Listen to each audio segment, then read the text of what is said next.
going to dance. We're going to dance. We're going to dance and have some fun.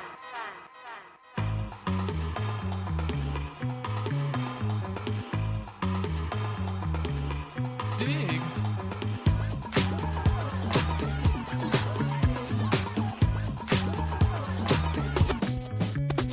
The chills that you spill up my back keep me filled with satisfaction when we're done. Satisfaction of what's to come.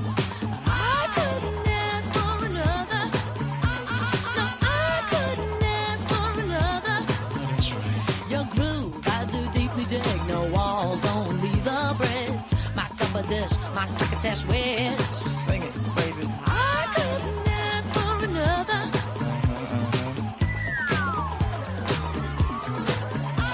No, I couldn't ask for another.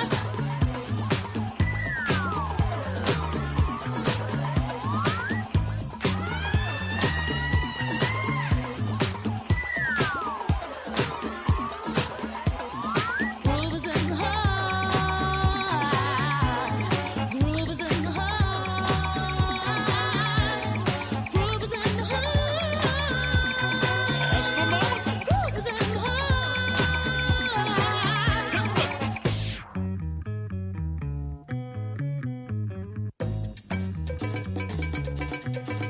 Watch out. The depth of the groove moves us to the end too. We'll go through to what is who. I couldn't ask for another. No, I couldn't ask for another. DJ Soul was on a roll. I've been told he can't be sold. He's not vicious or malicious, just lovely and delicious. I couldn't ask for another.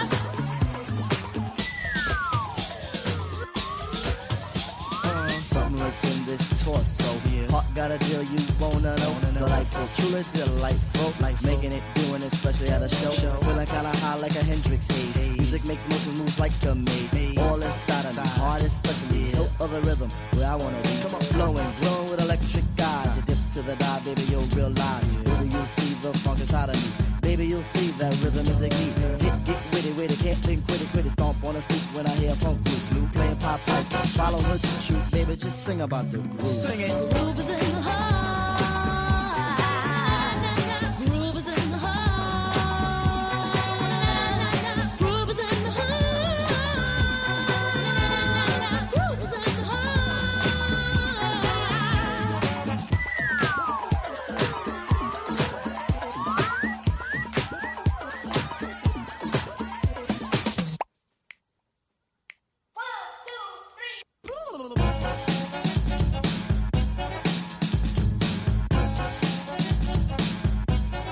Blow them home the lawn.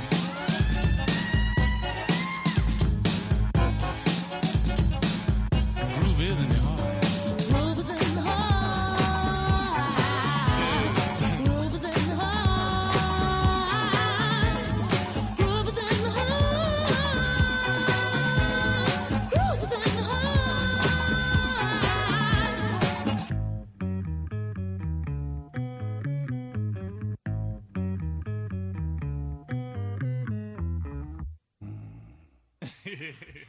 Come on, y'all deep. Y'all are crazy, man.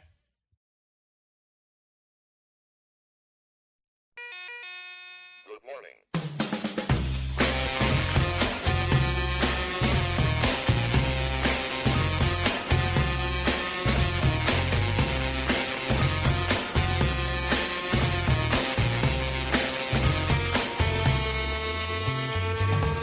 Paint the town, take a bow, thank everybody. You're gonna do it again. You are the few, the proud, you are the antibody. Man's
What is up, everybody? Happy Wednesday. I hope everybody's having a wonderful day. It's been a dope day here.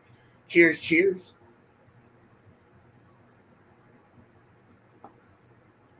What is up, Ma? How are you, dear? I hope you are having a wonderful Wednesday. What up, CJ? How are you? I hope you are having a wonderful day. What up, Ammo Dabs? How are you, man? I hope you are having a dope Wednesday. What is up, DJ Ash? How are you? I hope you are having a wonderful day. What up, Mama Roo? How are you? I hope you are having a wonderful day. What up, Nikki? How are you? I hope you are having a wonderful day. What up, Amber? How are you? I hope you are having a wonderful Wednesday. What up, Chris? How are you, man? I hope you are having a dope day, brother. Hope everybody's having a good middle of their week and everybody's ready for some Guardians of Unity. But let's get high, everybody. Cheers, cheers.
I don't know if the song stopped or if my audio stopped, so I stopped.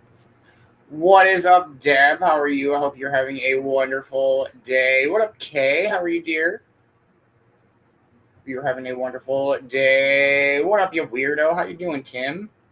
Hope you're having a dope Wednesday, man. What up, Heather? Hope you were having a great day. Hopefully Nash had a good day at school. Happy birthday, bud. Hump day. Oh, man, Ammo, you're not going to want to miss out on today's. It's going to be some dope Guardians of Unity today. Again, with my... Oh, wait, with my... Oh, there we go. 3 minutes out, everybody. What is everybody smoking on this afternoon? I am burning down some old leftover vapes that I had just laying around. This one is Batshit and Blueberry Banana. What up, Face Saul? How are you, man? I hope you're having a wonderful day.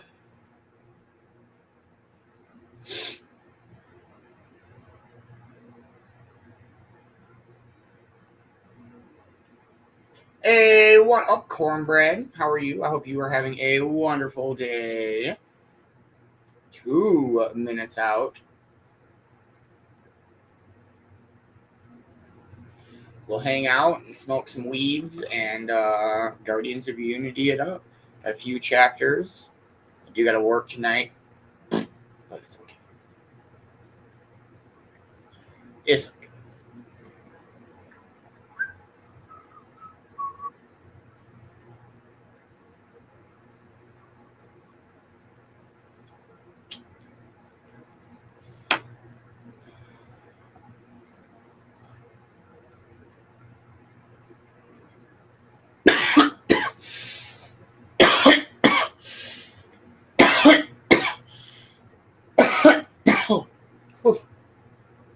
Oh, White Irishman. That's a great song, too.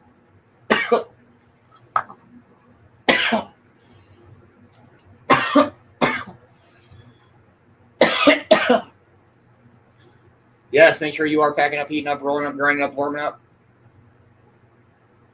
Breaking up, shaking up, baking up, not baking up.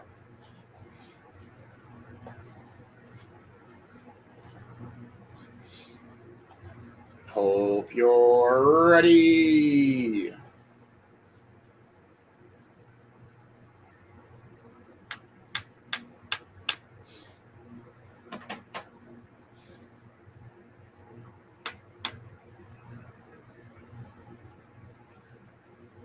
Hey, what up, Jeremy? She is laying over here. She's been kind of running around, sleeping and playing, and she got her toes trimmed today, so she's been dancing, prancing all around. She's silent like a ninja on linoleum now. She's gonna go clippity-cloppity like a fucking horse. Oh, happy 420, everybody. Cheers, cheers, cheers, cheers, cheers. Smoke weed every day.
up, Scott? How are you, man? Hope you're having a wonderful day. What up, Roy? How are you? I hope you are having a wonderful Wednesday. Right, that's common, right, Tim? Everybody has the decorative, yeah? No. Cherry gelato batter. Fuck yeah. Lemon. I still have a bunch of lemon cherry soap dabs. I mean, there's not a bunch in there, but whoa.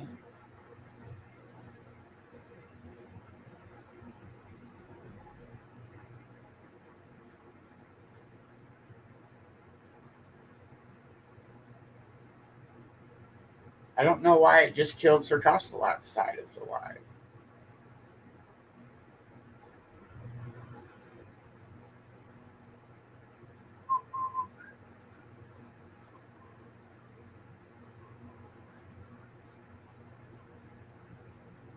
Super weird. Because the Cove live is still good. Normally, if it's music related, they'll kill the Cove before they kill Costellot's.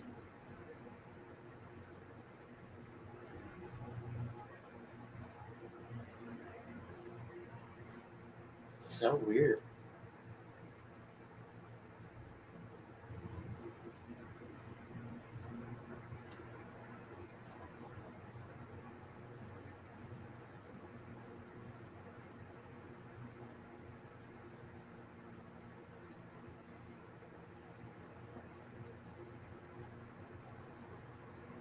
I don't know what the hell. That's crazy. Yeah, all of the dark side. Yeah, but it's the Cove Facebook is still good. It just shut Copsy's off, which I don't know. Very interesting.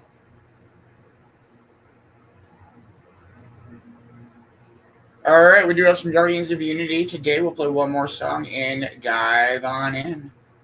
Cheers, everybody.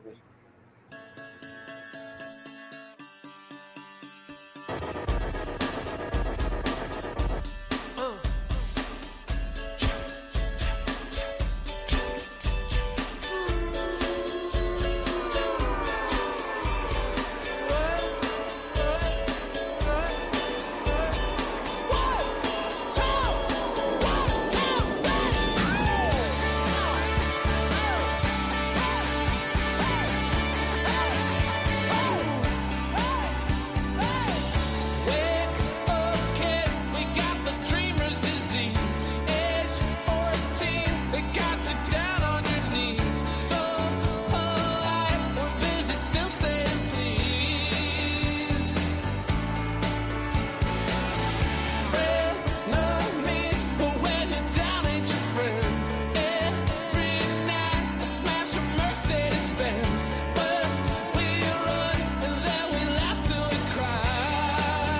That's such a good fucking sound.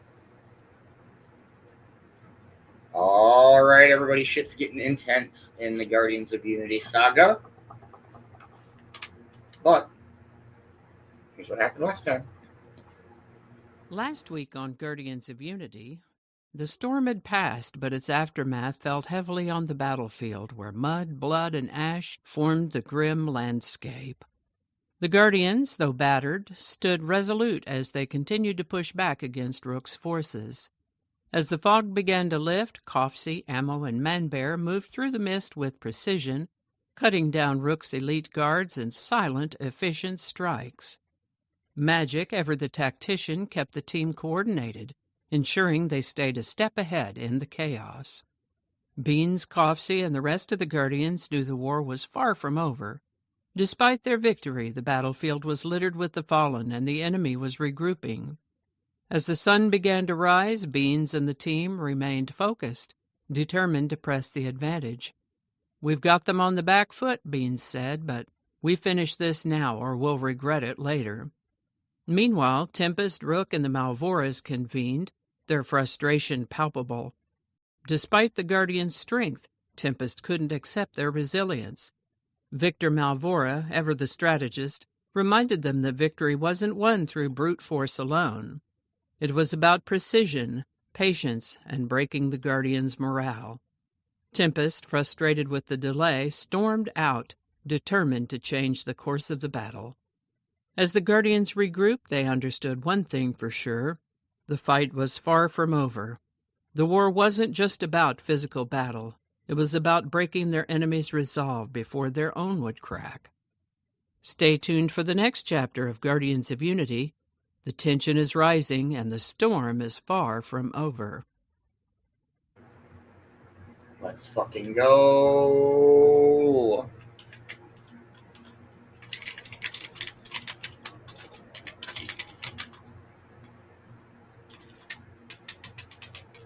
So many chapters. Cheers, cheers, Jeremy.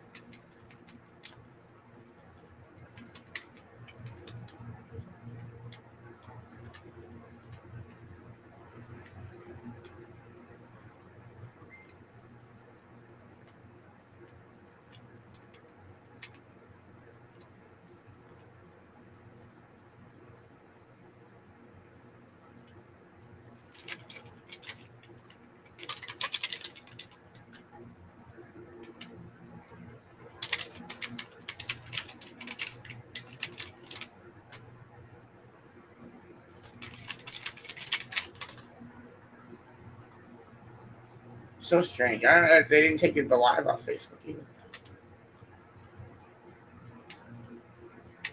Alright. Here we go, everybody. Chapter 230, The Fracture of Power. The first light of dawn pushed through the dark clouds overhead, illuminating a battlefield that had been torn apart by days of brutal combat. The earth was a churned mess of mud, blood, and broken bodies. The remnants of fallen soldiers littered the field, while the wreckage of shattered armor and discarded weapons lay strewn like forgotten relics of war. The storm had passed, but its wrath was still present, lingering in the air, heavy with the stench of smoke and the sharp metallic tang of blood. Rook's forces were beginning to crack under the pressure. The elite guard, once a symbol of unstoppable discipline, now faltered. Their lines, once unyielding, had shown signs of weakness, their cohesion unraveling. Despite the overwhelming numbers still at his disposal, Rook's forces were growing weary, their resolve beginning to break. Magic stood at the edge of the battlefield, his eyes sharp as he observed the slow but inevitable collapse of Rook's army. His thoughts were interrupted by the approaching footsteps of a familiar figure, Ammo. Tempest stood, her eyes narrowed with a mixture of anger and exhaustion. The battle had gone on too long, and the weight of failure was starting to settle in her chest. Her storm still raged above her, but the frustration she felt was a storm of its own. "This is a disaster, Rook," she growled, her voice cold with fury. "Every time we push forward, they push back harder. Your tactics are outdated. We should have crushed them by now, but instead, we're being pushed back." Rook, his armor battered and his face grim, stood a few paces away, his arms crossed. His normally stoic expression was marred by the edge of frustration in his eyes. "It's not about losing ground, Tempest," he snapped. "It's about discipline. We cannot win by throwing everything we have at them. They've caught us off guard, but we'll crush them." Tempest took a step forward, her voice rising. "Crush them?" she spat. "Their unity is their strength. They're not just fighting for survival, they're fighting for each other. You can't just throw bodies at them and expect them to fall. We're fighting something stronger than brute force here." Rook's jaw tightened, and he shot Tempest a glare. "You think I don't know that? But I can't change the plan now. This is how we win, through sheer force and unyielding will." Victor and Lydia Malvora stood silently at the edge of the tent, observing the heated exchange between Tempest and Rook, with an air of detached amusement. To them, this was just another round of frustration, the growing rift between the two leaders nothing more than an annoyance that would eventually be resolved. Victor leaned back casually in his chair, one hand resting beneath his chin as he observed the scene with quiet amusement. "You two always seem so emotional," he said, his voice laced with mockery. "Wars aren't won in a single battle, and they certainly aren't won by throwing temper tantrums." Tempest whirled on him, her eyes blazing with anger. "And what do you suggest, Victor?" she demanded. "We've been stuck in this war for weeks, and all you've done is sit back and watch. Your so-called plan isn't working." Lydia, calm and unruffled as always, spoke up softly. "The problem isn't that things aren't working, Tempest. The problem is that you and Rook are too focused on immediate results. Wars are won in the long term, with patience and precision." Victor chuckled darkly. "Exactly. You both seem to think the solution is to smash through them with brute force. But that's not how it works. The Guardians aren't just some obstacle to bulldoze. They have something you haven't accounted for: unity, and they'll use that against you." Tempest's frustration boiled over, and she took a step forward to Rook, her fists clenched at her sides. "You still don't get it, do you?" she demanded. "This isn't about brute force. You're too focused on your plans and your tactics. The Guardians have shown they're more than we gave them credit for. They're not just going to fall because you say so. We need to break their morale. That's how we'll win this." Rook's eyes flickered with a mixture of anger and disbelief. "I'm not the problem here, Tempest," he shouted. "You think your storm can solve everything, but it's not enough. We need more than just raw power. We need control." Victor's voice cut through the argument like a knife. "Enough," he said, his tone cool and dismissive. "Tempest, Rook, your egos are getting in the way of the bigger picture. You're both too focused on winning the battle while the war rages on. The Guardians are strong because they have unity. If you want to break them, you need to strip that unity away, not by charging at them head on, but by playing the long game."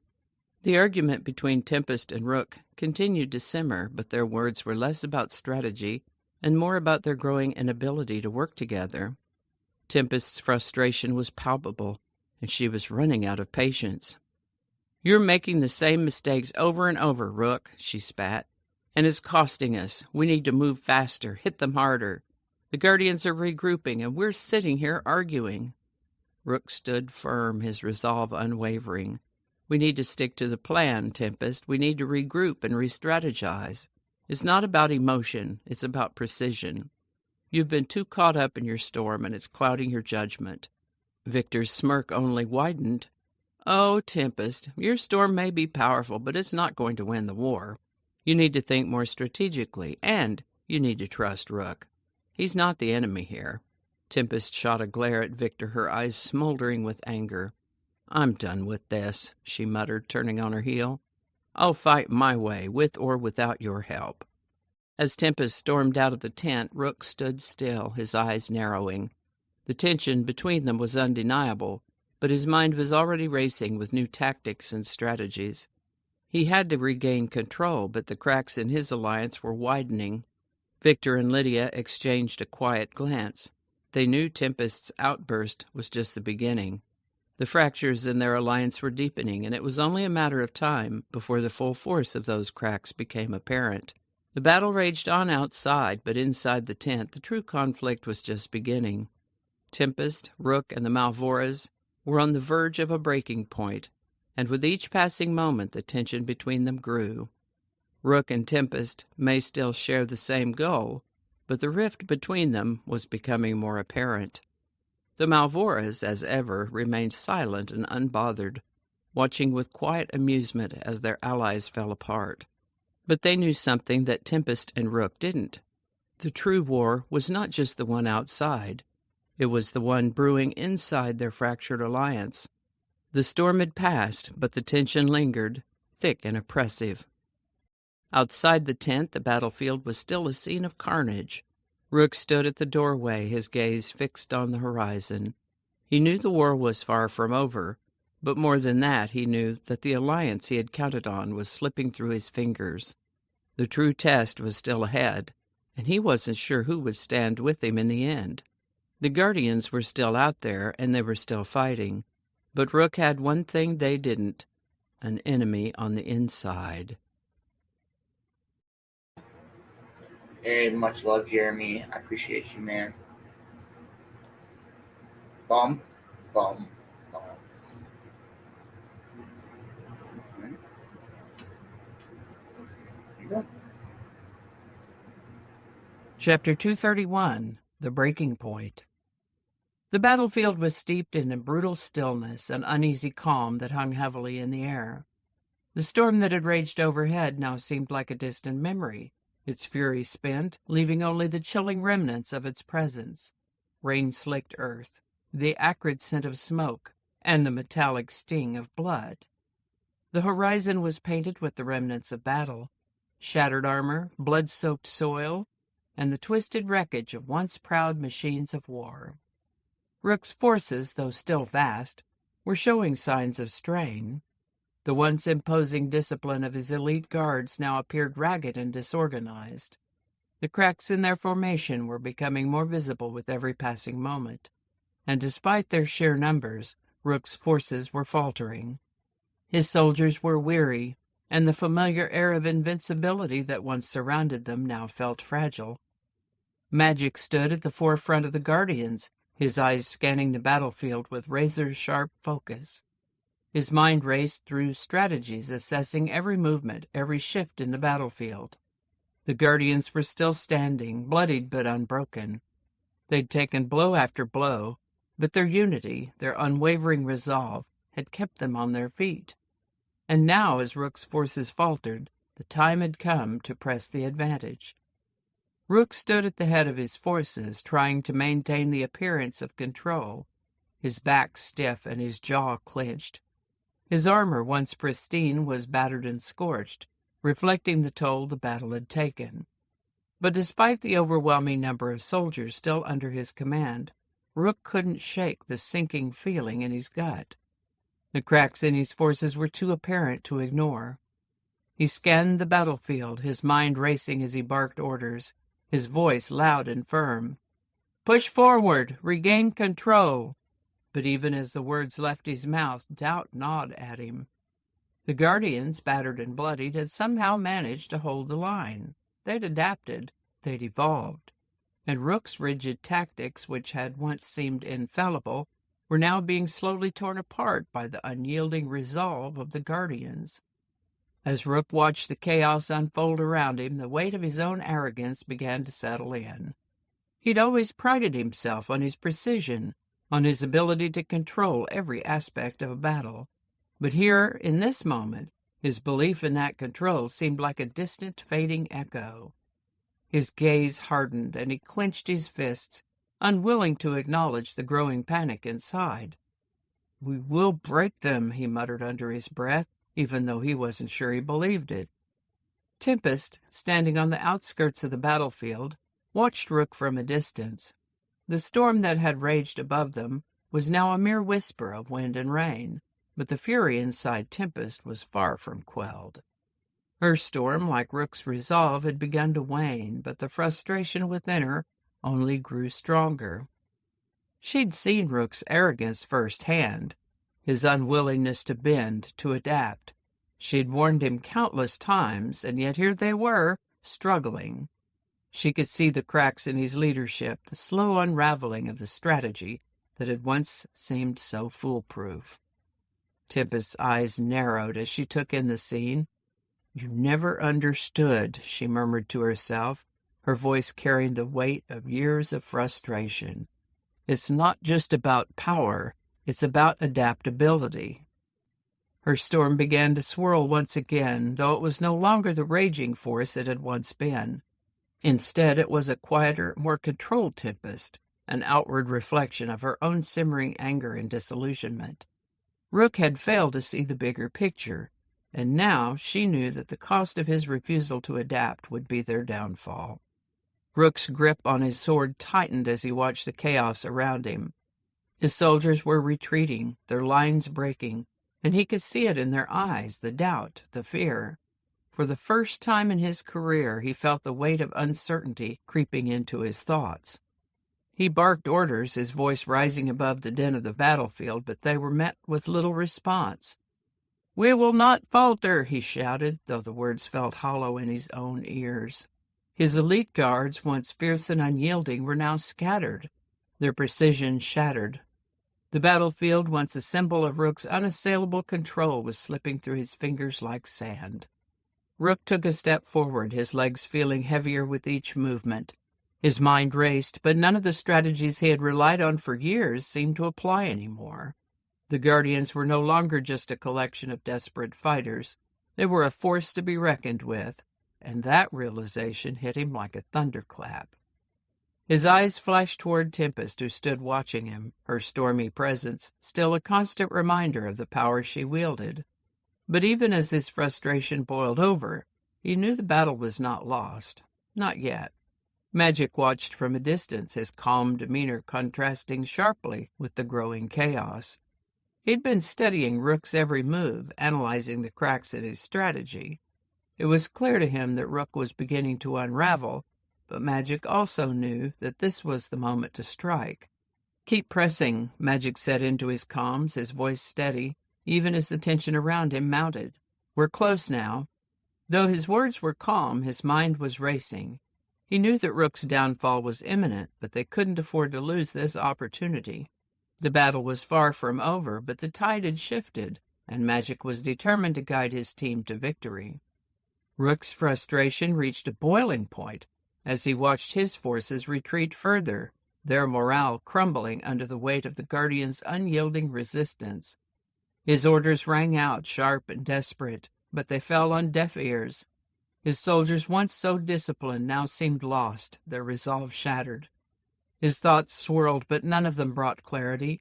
The realization settled in slowly, like a cold hand gripping in his chest. The force that had once seemed invincible was now faltering, and Rook knew, deep down, that it was his own arrogance, his refusal to adapt, that had led them here. "I won't lose," he muttered, more to himself than to anyone around him. "I can't lose." But even as the words left his mouth, he knew the battle was slipping beyond his grasp. Magic's gaze locked with Rook's from across the field. There was no triumph in his expression, only quiet recognition that Rook's reign was coming to an end. The battlefield was not yet won, but Rook's leadership was crumbling, and the Guardians were ready to seize the moment. The realization hit Rook like a wave crashing against a rocky shore. His forces were no longer under his control, and the Guardians had proven their strength. The arrogance that once made him untouchable was now his greatest weakness, and as the pressure mounted, Rook's descent into defeat had begun. Magic turned away, his expression grim but resolute. "It's over," he muttered to himself, as the sounds of retreat filled the air. The battlefield was filled with sounds of retreating soldiers, the echoes of Rook's forces crumbling. The Guardians pressed forward, unbroken and determined, while Rook's army faltered and broke apart. The end of Rook's reign was near, and the true nature of his failure had been revealed.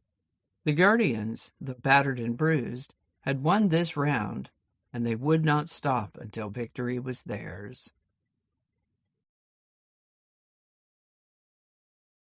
What is up, cornbread? What is up, Beans? Wow, this is getting good. Shit's getting juicy. What up, Kimmy? What up, Kimmy? What up, everybody in the comments? What up, Jeremy? How's your day been? It's been very good. Good. What have you been up to today? I got a lot of stuff done today. Hell yeah. Got my appointment out of the way. Hell yeah. Got my daughter from her practice and Woo-hoo. chilled and got baked. Yeah.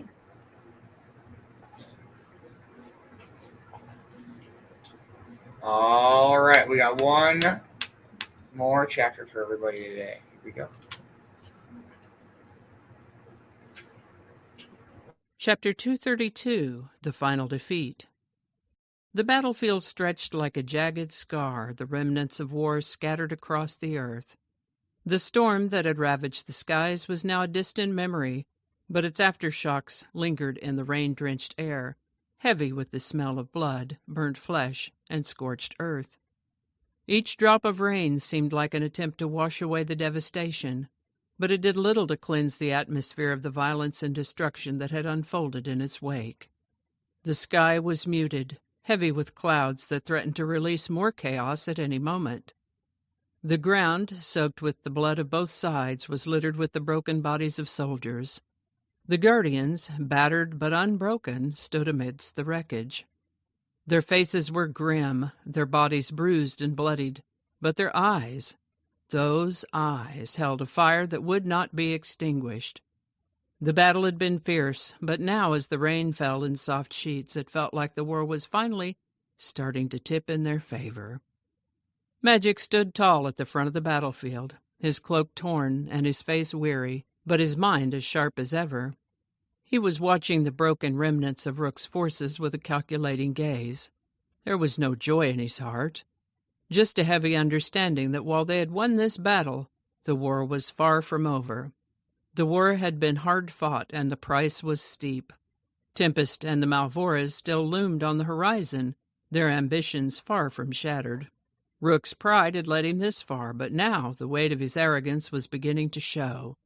His elite guards, once a finely tuned machine, unstoppable in their precision, were now a disjointed, crumbling force. The once pristine formations were in disarray. His elite warriors were scattered, their unity faltering under the relentless pressure from the Guardians. Rook stood at the forefront, his armor battered and scorched. His once steely resolve had softened, the cracks in his confidence unmistakable, but his pride remained unshaken. His blade was still tight in his grip, his gaze still filled with defiance. Even as his army faltered, he refused to back down, clinging to the hope that his force of will would turn the tide. "We press on," Rook growled, his voice rough, low but filled with determination. The words were meant to rally his troops, but even he could hear the tremor beneath them. His gaze swept over the dwindling forces. "We finish this," he commanded, though there was no conviction behind his words, only desperation. But his soldiers, weary and broken, lacked the fire they once had. The Guardians had worn them down, piece by piece, until all that was left was a shell of what they once were. Yet Rook remained defiant. He wasn't ready to accept defeat. Not yet. Magic stood at a distance, observing. His face was unreadable, but inside he knew what this moment was. Rook had been consumed by his pride. He had refused to adapt, to listen to warnings. Now the consequences of his stubbornness were playing out before his very eyes. This was Rook's last stand, and he was too blind to see it. Magic didn't move as Rook's forces advanced once more. His stance was firm, his energy calm but building. He'd fought for this moment, the culmination of a long and hard battle, but he knew that this moment wasn't about Rook's defeat alone. It was about breaking the cycle of tyranny, about ending the reign of arrogance and blind control that had led to so much suffering. Rook charged at him, his blade flashing through the rain-soaked air. The sound of steel ringing against steel filled the battlefield as they clashed. Rook's sword came down with all his remaining strength, but Magic deflected the blow effortlessly, his energy crackling around him like a shield. Rook's fury was palpable, but it was no match for Magic's precision. "Is this how you thought it would end, Rook?" Magic asked, his voice steady, almost serene. He met Rook's anger with calm, his movements precise and fluid. "Your strength isn't enough to hold back the tides of change." Rook snarled, fury flashing in his eyes. "I won't yield," he spat, his blade striking again, more wildly this time, driven by anger rather than strategy. "I'm the master of this battlefield. I won't let you take it from me." Magic met each of Rook's strikes with a steady deflection. He wasn't here to defeat Rook out of vengeance or pride. He was here to end this, end the arrogance that had caused so much suffering. His movements were deliberate, each strike a measured counter to Rook's attacks, forcing him back step by step. Rook's eyes were wild, filled with disbelief. He pushed harder, but his strength was waning. His attacks grew sloppier, his movements slower, and Magic could feel it, the moment of Rook's realization. The man who had believed himself invincible was beginning to crumble, his pride and arrogance unable to protect him any longer. With a final swift movement, Magic disarmed Rook, his blade sending Rook's sword flying from his hand. Rook stumbled, falling to his knees, his body betraying him. His chest heaved with exhaustion, and the weight of his failure bore down on him like a collapsing mountain. He looked up at Magic, his eyes filled with a mix of rage and disbelief. "This isn't over," he growled, his voice weak and strained. But even as the words left his mouth, there was no conviction behind them. Magic didn't respond. He didn't need to. The truth was clear. Rook's reign had ended. His pride had been his undoing. Magic looked down at him with a mixture of resolve and sorrow. "It's over," he said quietly, and in that moment the war began to shift. From the shadows, Ammo had watched the exchange with a grim satisfaction. The man he had fought beside during the Sentinel Initiative, the man who had once been a comrade, was now a broken shell of his former self.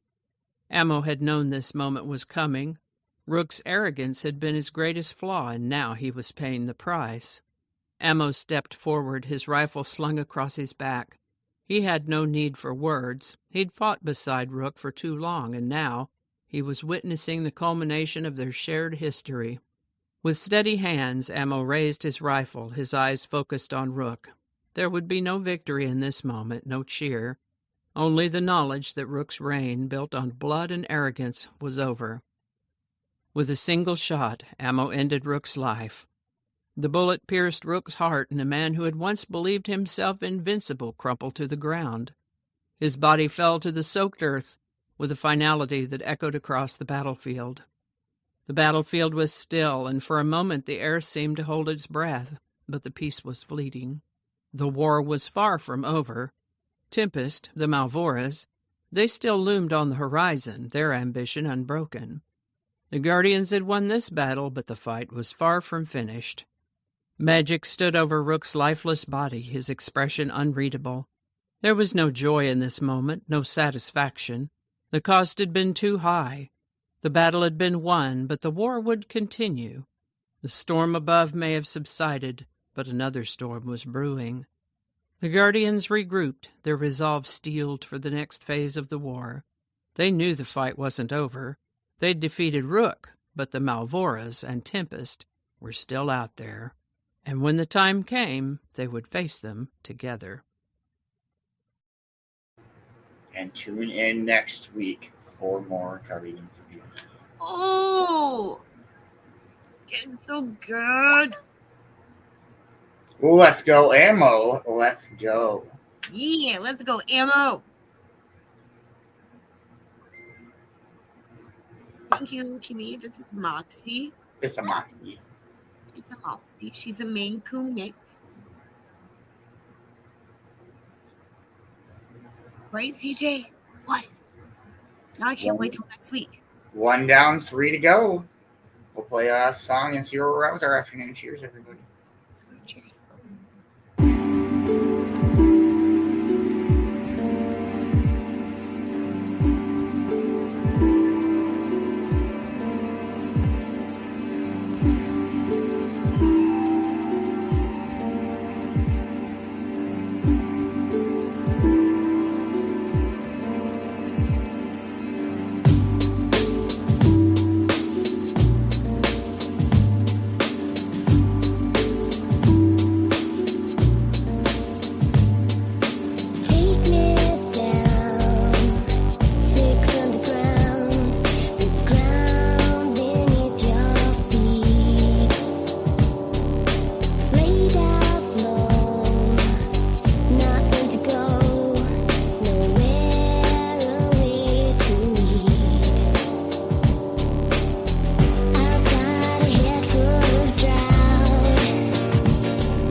That's such a great song. I'm not a cat. I just like She's just chilling. I don't get it. And she's always got to be touching my arm. Always. She's like, why did That's you adorable. It's a kitty. She kept meow meow. That's so cool. Oh, wow. That was a big yawn. That's a big old Kit Kat yawn. Wow. Oh, man. Well, cornbread, should we smoke one more? Call it an afternoon. Absolutely. Get ready for work here and grab some food. Hope everybody's had a wonderful Wednesday.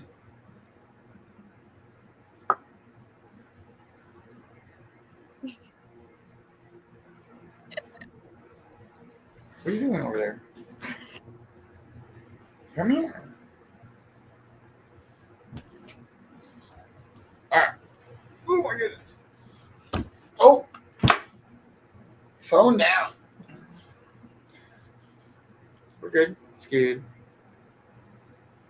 Much love, everybody. Thank you guys so much for hanging out today. It's been a wonderful afternoon. I will be at work tonight, so I will see everybody tomorrow morning. Code Tube Morning Show, 8 a.m. Eastern Time every single day. Come and hang out with me and Cornbread. Please make sure you're following everybody on the co-production team. Make sure you're following Sir Alot. Don't miss out on Token Tunes. Make sure you're following Europe Entertainment. Don't miss out on your Fanigans. Make sure that you are following Michael Hugo Manbear. Don't miss out on all the vibes of the shows. Make sure that you are following the one and only Mad Productions. Don't miss out on all the music he's got coming out. Make sure that you are following Kelsey Dabs, Dabber Chick, Much Love, Jinxie.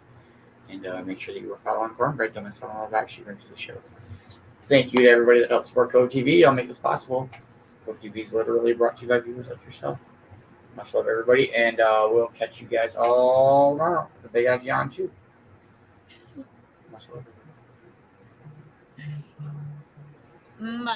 Much love, everyone. Thank you for coming to Chillin In The Cove. Guardians of Unity, oh my gosh. Oh, I gotta wait till next week. And I hope everybody's having a great afternoon, a great hump day. Let's go. Make sure you're following everybody you're interacting with. Make sure you're following everybody in the co-production, which you don't want to miss out. Let's go. Stay lifted, stay positive, and I will see y'all when I see y'all. Much love, everybody, and enjoy your night. Cheers, everybody. Cheers. Yo, man. Yo. Open up, man. What do you want, man? My girl just caught me. You made her catch you? I don't know how I let this happen. With who? The girl next door, you know? I don't know what to do. So it wasn't you. Alright. Honey came in and she got me red-handed, creepy with the girl next door. Picture this, we were both butt naked, banging on the bathroom floor. How could I forget that I had given her an extra key? All this time she was standing there, she never took her eyes off me. Oh, you think the woman access to your villa? Trespass on a weakness, all of your clean on your pillar. You better watch your back before she turn into a killer. Just review the situation that you call the winner. To be a true player, you have to know how to play. If she say a night, convince her say a day. Never admit to a word where she say. And if she claim her, you tell her, baby, no way. But she caught me on the counter. Wasn't me. Saw me banging on the sofa. It wasn't me. I even had her in the shower. It wasn't me. She even caught me on camera. It wasn't me. She saw the marks on my shoulder. It wasn't me. Heard the words that I told her. It wasn't me. Heard the screams getting louder. It wasn't me. She stayed until it was over. Honey came in and she got me red-handed, creepy with the girl next door. Picture this, we were both butt naked, banging on the bathroom floor. I had tried to keep her from what she was about to see. Why should she believe me when I told her it wasn't me? Make sure no say that she really not a right for vex. I never used to see you make the trigger low flex. As somebody else in favor you in the complex. Seeing is believing, so you better change your specs. You know she a go bring a whole heap of things up from the past. All the little evidence you better know for mass. Quick for your answer, no off it up. But if she back a gun, you know you better run fast. But she caught me on the counter. It wasn't me. Saw me banging on the sofa. It wasn't me. I even had her in the shower. It wasn't me. She even caught me on camera. It wasn't me. She saw the marks on my shoulder. It wasn't me. Heard the words that I told her. It wasn't me. Heard the screams getting louder. It wasn't me. She stayed until it was over. Honey came in and she caught me red-handed, creepy with the girl next door. Picture this, we were both butt naked, banging on the bathroom floor. How could I forget that I had given her an extra key? All this time she was standing there, she never took her eyes off me.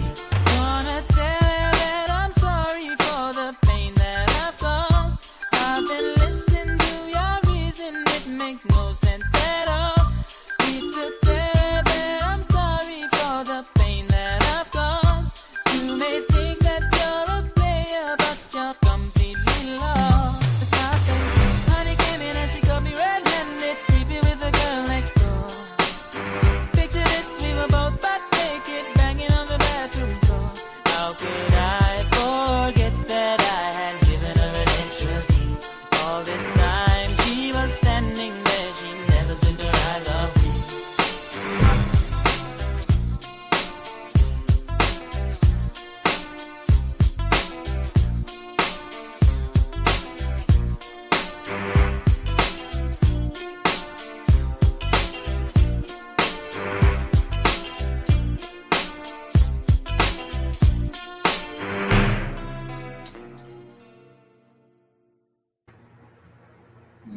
Much love, everybody. Much love, everyone.